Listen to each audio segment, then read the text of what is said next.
In the year 1878, I took my degree of Doctor of Medicine of the University of London and proceeded to Netley to go through the course prescribed for surgeons in the Army. Having completed my studies, I was duly attached to the 5th Northumberland Fusiliers as assistant surgeon. The regiment was stationed in India at the time, and before I could join it, the Second Afghan War had broken out. On landing at Bombay, I learned that my corps had advanced through the passes and was already deep in the enemy's country. I followed, however, with many other officers who were in the same situation as myself, and succeeded in reaching Kandahar in safety, where I found my regiment and at once entered upon my new duties. The campaign brought honors and promotion to many, but for me it had nothing but misfortune and disaster. I was removed from my brigade and attached to the Berkshires.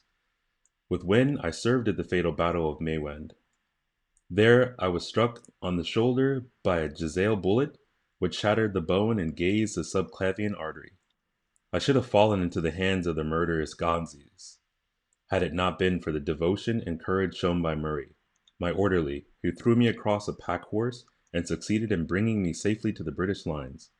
Worn with pain and weak from the prolonged hardships which I had undergone, I was removed with a great train of wounded sufferers to the base hospital at Peshawar. Here I rallied, and had already improved so far as to be able to walk about the wards, and even to bask a little upon the veranda, when I was struck down by enteric fever, that curse of our Indian possessions.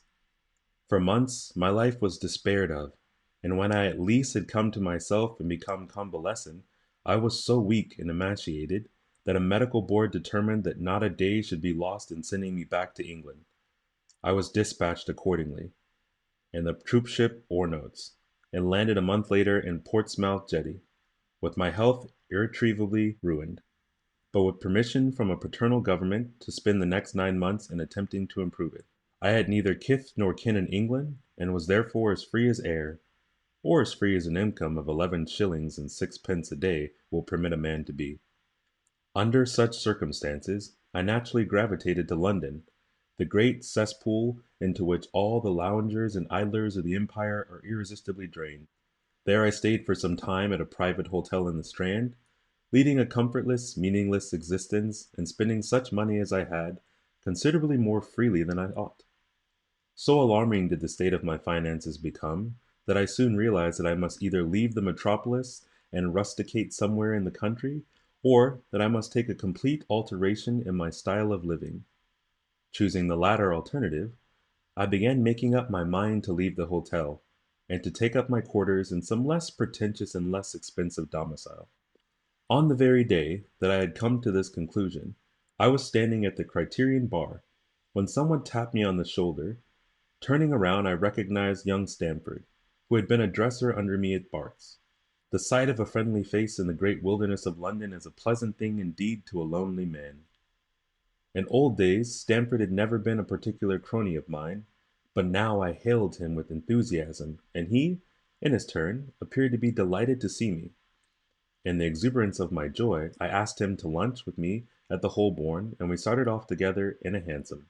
"Whatever have you been doing with yourself, Watson?" he asked in undisguised wonder, as we rattled through the crowded London streets.